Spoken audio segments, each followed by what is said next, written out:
السلام علیکم ورحمۃ اللہ وبرکاتہ نحمده ونصلی علی رسولہ الکریم اما بعد۔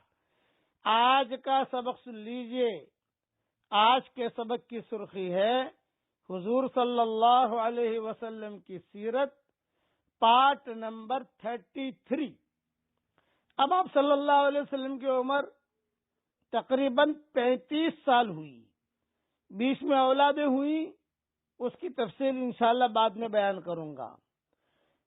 اب تعمیر کعبہ کا مسئلہ آیا۔ پہلے سمجھ لیجئے کہ ابتدائے عالم سے اس وقت تک بیت اللہ کی تعمیر 5 مرتبہ ہوئی ہے۔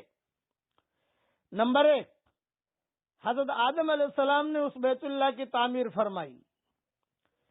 بیہقی میں عبداللہ ابن عمرو ابن عاص رضی اللہ تعالی عنہما سے روایت ہے کہ رسول اللہ صلی اللہ علیہ وسلم نے فرمایا، حق تعالی شانہ نے حضرت جبریل کو حضرت آدم علیہ السلام کے پاس تعمیر بیت اللہ کا حکم دے کر بھیجا۔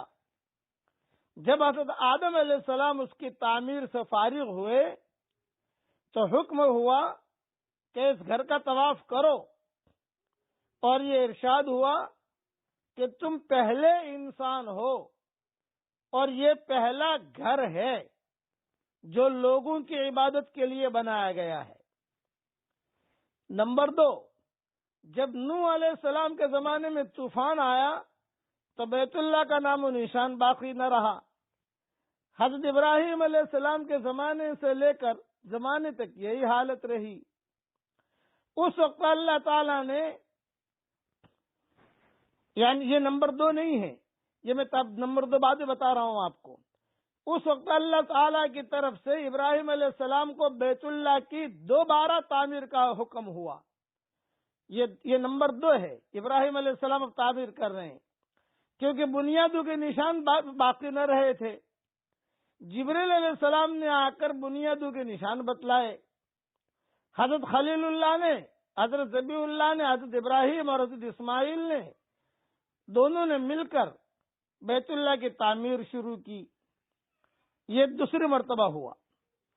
تیسری بار جو بیت اللہ کی تعمیر ہوئی وہ حضور صلی اللہ علیہ وسلم کو نبوت ملنے سے 5 سال قبل ہوئی، جبکہ آپ صلی اللہ علیہ وسلم کی عمر 35 سال کی تھی۔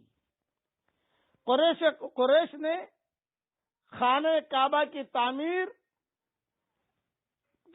کی۔ بنا ابراہیم میں خانہ کعبہ اس کی چھت نہیں تھی۔ ابراہیم علیہ السلام کی جو تعمیر تھی اس میں بیت اللہ کی چھت نہیں تھی۔ دیواروں کی بلندی کچھ زیادہ نہ تھی، بس قد آدم سے کچھ زائد 9 ہاتھ کے مقدار میں یہ دیواروں کی بلندی تھی۔ بہت زمانہ گزر گیا، کعبہ بہت بوسیدہ ہو چکا تھا۔ نیچے ہونے کی وجہ سے بارش کا تمام پانی اندر بھر جاتا تھا، اس لیے قریش کو اس کی تعمیر کا خیال پیدا ہوا۔ آپ صلی اللہ علیہ وسلم کی عمر اس وقت 35 سال کی تھی، اور آپ صلی اللہ علیہ وسلم نے یعنی سارے قریش نے ارادہ کیا کہ بیت اللہ کی تعمیر کی جائے، تو وہ مشورے میں حضور صلی اللہ علیہ وسلم بھی جا کر بیٹھ جاتے تھے۔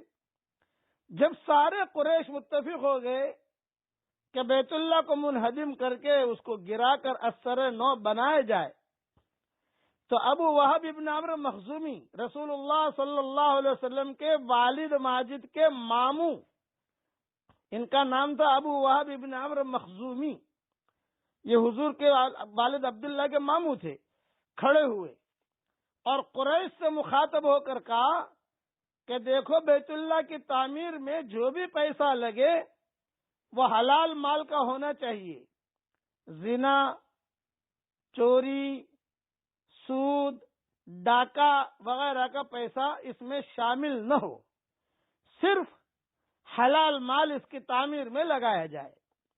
اللہ تعالیٰ پاک ہے اور پاک ہی کو پسند کرتا ہے، اس کے گھر میں پاک ہی پیسہ لگاؤ۔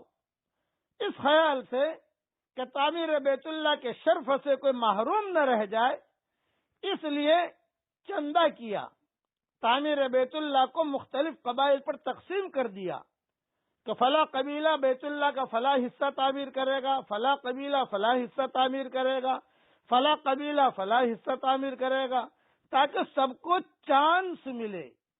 یہ اعلان ہوا۔ حضور صلی اللہ علیہ وسلم کی عمر 35 سال کی تھی، وہ بھی اس مشورے کے اندر موجود تھے اور اپنی رائے بھی دیتے تھے کہ حلال مال ہونا چاہیے، یہ اللہ کا گھر ہے اور اس طریقے سے ہونا چاہیے، کوئی لڑائی نہ ہو، ایسا حضور صلی اللہ علیہ وسلم کرتے جاتے تھے۔ اب بقیہ تفصیل کل پوری کروں گا انشاءاللہ۔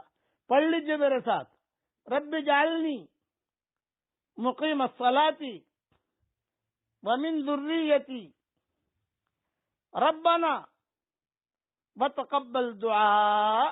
اللہ تعالیٰ یہ دعا ہم سب کے لیے قبول